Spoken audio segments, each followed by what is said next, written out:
குரு வாழ்க, குருவே துணை, குரு அடி போற்றி. நெக்ஸ்ட் ஜென் ஆன்மீக அன்பர்கள், நேயர்கள் அனைவருக்கும் அன்பான வணக்கங்கள். நான் உங்கள் வாழ்க வளமுடன் ஜோதிடர் ஸ்ரீ குரு சுந்தர வடிவேல்.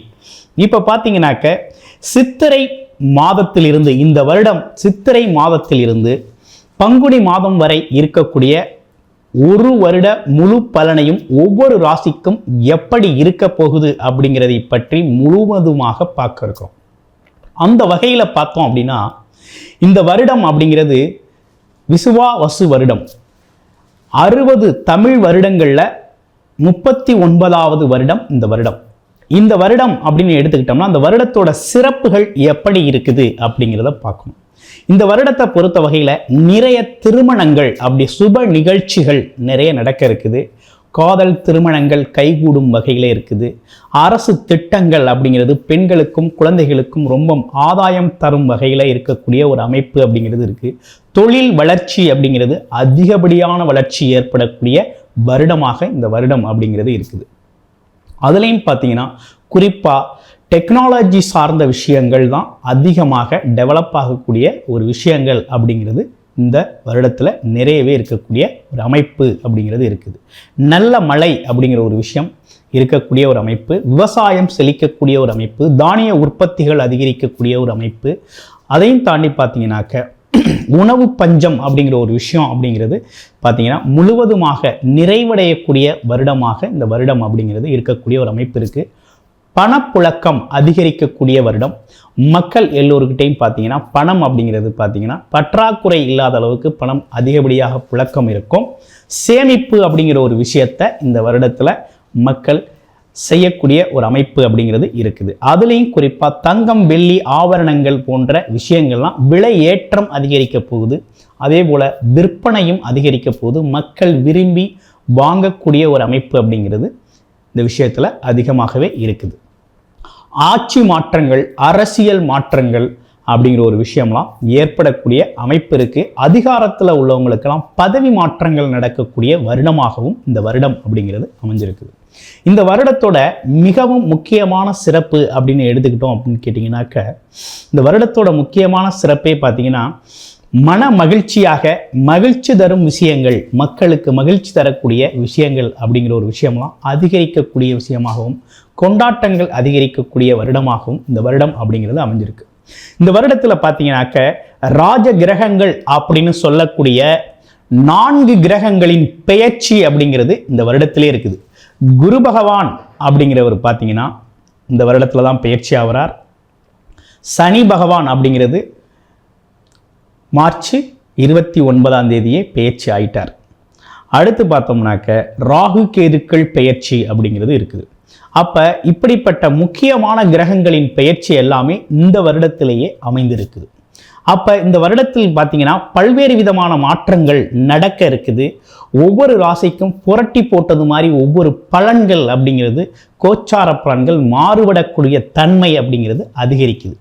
அப்போ என்ன விதமான பலன்கள் இருக்குது, என்ன செய்யலாம், என்ன செய்யக்கூடாது, எது சார்ந்த வழிபாடுகள் செஞ்சுக்கணும், அது மட்டும் இல்லாமல் எதில் முன்னேற்றம் அதிகரிக்கக்கூடிய அமைப்பு அப்படிங்கிறது இருக்குது. உங்களுடைய சுய ஜாதகம் என்ன சொல்லுது, கோச்சார பலன்கள் எப்படி இருக்குது அப்படிங்கிறத முழுமையாக பார்க்கலாம். இப்போ உங்களுடைய ராசிக்கு எப்படி இருக்குது அப்படிங்கிறத இந்த ஒரு வருட பலன் சித்திரையிலிருந்து பங்குனி மாதம் வரை எப்படி இருக்கும் அப்படிங்கிறத இந்த தமிழ் புத்தாண்டு அப்படிங்கிற ஒரு சிறப்பு நிகழ்வோட பார்க்கலாம். கல்விக்காரகனான புதனை ஆட்சி வீடாக கொண்ட கன்னிராசி நேயர்களுக்கு இந்த வருடம் சித்திரை மாதத்திலிருந்து பங்குனி மாதம் வரை எப்படி இருக்க போகுது, கிரக நிலைகளை பார்த்தோம் அப்படின்னா எப்படி இருக்கு அப்படின்னா, ராசியிலேயே இருந்து வந்த கேது பகவான் 12ஆம் இடத்துக்கு பயிற்சி ஆகிறார். 7ஆம் இடத்துல இருந்து வந்த ராகு பகவான் 6ஆம் இடத்துக்கு மாற்றம் அடையுது. இதுவே மிகப்பெரிய அற்புதமான ஒரு விஷயமா இருக்குது. அடுத்து 6ஆம் இடத்துல இருந்த சனி பகவான் 7ஆம் இடத்துல போய் பார்த்தீங்கன்னா கண்டகச்சனி அப்படிங்கிற ஒரு இடத்துல அமர்ந்திருக்கக்கூடிய ஒரு அமைப்பு அப்படிங்கிறது சனி பகவானோட சஞ்சார நிலை இருக்குது. குரு பகவான் 9ஆம் இடத்துல இருந்து வந்த குரு பகவான் 10ஆம் இடத்துக்கு மாற்றமடைகிறார். மாற்றமடைகிறது மட்டும் இல்லாமல் உங்களுடைய 2ஆம் இடத்தை 2, 4, 6ஆம் இடங்களை குரு பகவான் தன்னோட சிறப்பு பார்வையாக பார்க்கிறார். குரு பார்த்தால் கோடி நன்மை அப்படிங்கிற ஒரு விஷயம் இருக்கு இல்லையா? அப்போ கன்னி ராசிக்கு இந்த வருடம் எப்படி இருக்க போகுது, கடந்த வருடம் எப்படி இருந்தது அப்படின்னு பார்த்தோம்னா, கன்னி ராசியை பொறுத்த வகையில் ராசியிலேயே கேது பகவான் அமர்ந்து எந்த வேலையுமே செய்ய விடலை. கடந்த வருடத்தில் பல்வேறு விதமான குழப்பங்கள், எதை எடுத்தாலும் ஒரு தடை. அதாவது வேலைக்காக, தொழிலுக்காக, அது மட்டும் இல்லாமல் குடும்பத்தில் ஒரு சுப நிகழ்ச்சிகள், கடன் கேட்கறது, கொடுத்த கடன் திரும்பி வராமல் போகிறது, இப்படிப்பட்ட பல்வேறு விஷயங்களில் தடை ஏற்பட்டு போச்சு. நம்ம ஒன்று நினைக்கிறோம், நம்மளை சுற்றி வேற ஒன்று நடக்குது அப்படிங்கிற மாதிரி இருக்குது. அதே நேரத்தில் காரிய வெற்றி அப்படிங்கிறது உங்களுக்கே உரித்தானது. ஆனால் இந்த வருடத்தில், கடந்த வருடத்தில் காரிய வெற்றி அப்படிங்கிறதே ஏற்படாமல் போயிடுச்சு. ஏன்னா கேது பகவான் ஆதிக்கம் அதிகமாகிடுச்சு. அப்படியே ஆளை குறுக்கிட்டார். எந்த விஷயத்திலையும் விரிவுபடுத்தாமல் பல்வேறு விஷயங்களை உங்களுக்கு கொண்டு சேர்த்தாலும் அதை பயன்படுத்திக்க முடியாத சூழ்நிலையில் நீங்கள் இருந்துட்டீங்க. குடும்பத்தில் பிரச்சனை, வேலையில் பிரச்சனை. நிறைய பேருக்கு பார்த்தீங்கன்னா வேலையில் தான் பிரச்சனை. அடுத்து வருமானம் பற்றாக்குறை, கடன் பிரச்சனை, உடல் ஆரோக்கியம் சரியில்லை, மனம் ஏதோ ஒரு விஷயத்தை தேடிக்கிட்டு இருக்கு, என்ன தேடுதுன்னே தெரியல, இரவு நேரத்தில் சரியாக தூக்கம் வராத குழப்பமான ஒரு சூழ்நிலை, எதிர்காலம் குறித்த ஒரு பயம், இப்படி பல்வேறு விஷயங்கள்.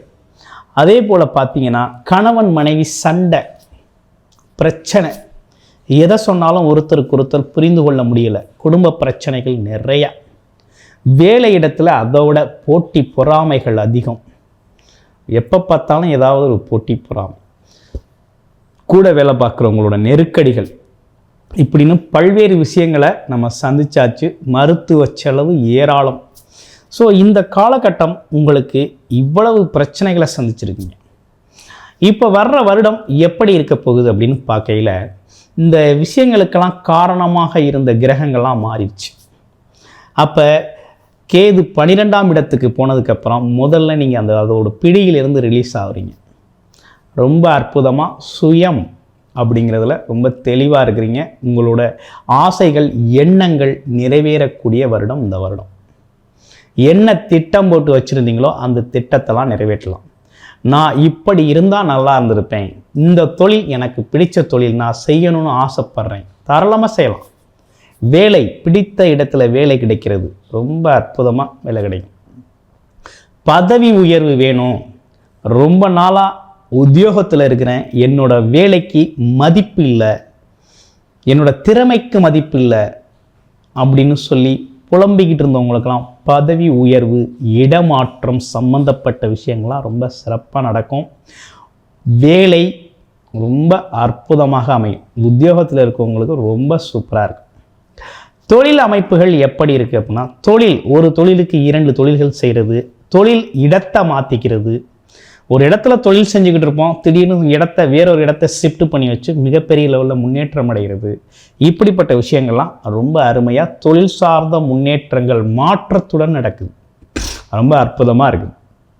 அடுத்து சனி பகவானோட பார்வை இருக்கு இல்லையா, இது என்னன்னா திஷ்டி பலத்தை உருவாக்கும். கண் திஷ்டி அப்படிங்கிற ஒரு விஷயத்தை அதிகப்படுத்தும். அப்போ அடிக்கடி நீங்கள் என்ன பண்ணணும் அப்படின்னா, கோயில் வழிபாடு அப்படிங்கிற ஒரு விஷயத்தை, ஆஞ்சநேயர் வழிபாடு அப்படிங்கிற ஒரு விஷயத்தை ரொம்ப சிறப்பாக செஞ்சுக்கிறது ரொம்ப நல்லது. அடுத்து பார்த்தோம்னா பல்வேறு விதமான வேலை வாய்ப்புகள், வேலையில் ஒரு முன்னேற்றம் அப்படிங்கிற ஒரு விஷயம்லாம் ஏற்படக்கூடிய ஒரு தன்மை அப்படிங்கிறது ஏற்பட்டிருக்கு. குடும்பத்தில் மங்கள நிகழ்ச்சிகள் நடக்க இருக்குது.